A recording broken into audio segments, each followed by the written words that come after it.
The introduction of family business governance is often held out as the solution to all of the challenges that families may be facing whilst in business together. My name is Russ and I'm a specialist family business advisor. In this video, I'm going to introduce what family business governance is and explain why that may or may not be the case. So what do we mean by family governance? I've got some examples coming up later, but another example of a type of governance is the presence of a shareholders agreement. So if we look back at the three-circle model that I introduced in the last video, you can see there that there's an ownership system.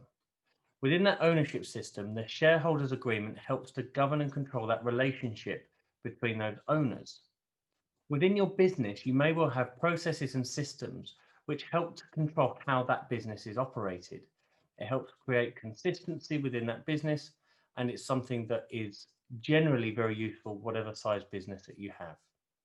When you apply that concept to family governance, it's a way of creating a structure and a framework that helps create consistency across everybody within that family system. One example of family governance is something called a family charter or a family constitution. Now, what this contains is details around why the business exists.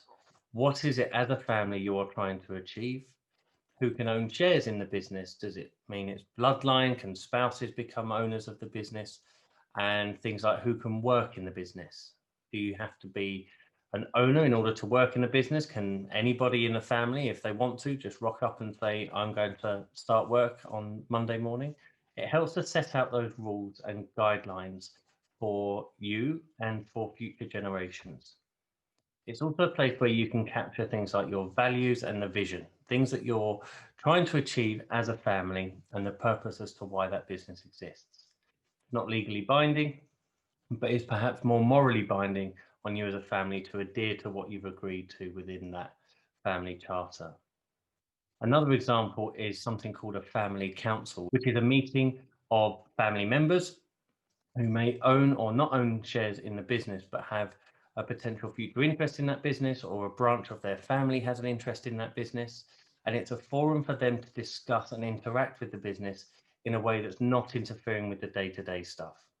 So the board of directors are generally there to run the business, and their management teams will be there to run the business.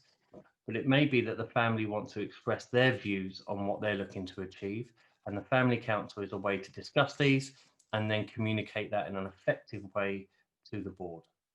An important factor to bear in mind when it comes to family governance, however, is that there's no one-size-fits-all approach, and there's no such thing as best practice when it comes to implementing and introducing family business governance. So why might you want to introduce family governance to your family business? Well, as your family or your business grows, the number of people that you need to communicate certain things with is likely to increase. And they may not all belong to the same system when we revert back to that three-circle model. So if that's the case, and you've got communication forms within your ownership system, you've got communication forms within your business and your management system, it makes sense to me to have those communication forums within the family system. Now, the key here is that there's no one size fits all. There's no off-the-shelf solution that will fit for every single family business. So the key is to start this process is to understand what is it you're trying to achieve by the introduction of family governance. Is family governance the right way to achieve that? And if it is, what's the best forum or format for that to take? So rather than say, let's download a template for a family charter, put our family name at the top, print that off and get everyone to sign it, the process that's involved in creating your own family charter will be so much more valuable than that. So I would avoid any off-the-shelf downloadable kind of solutions. And if you are keen to introduce family governance, it's just to start jotting down what it is that you think you're trying to solve. And then you can look at whether the introduction of a family charter or family council or any of the other forms of family governance is actually the right way to do that.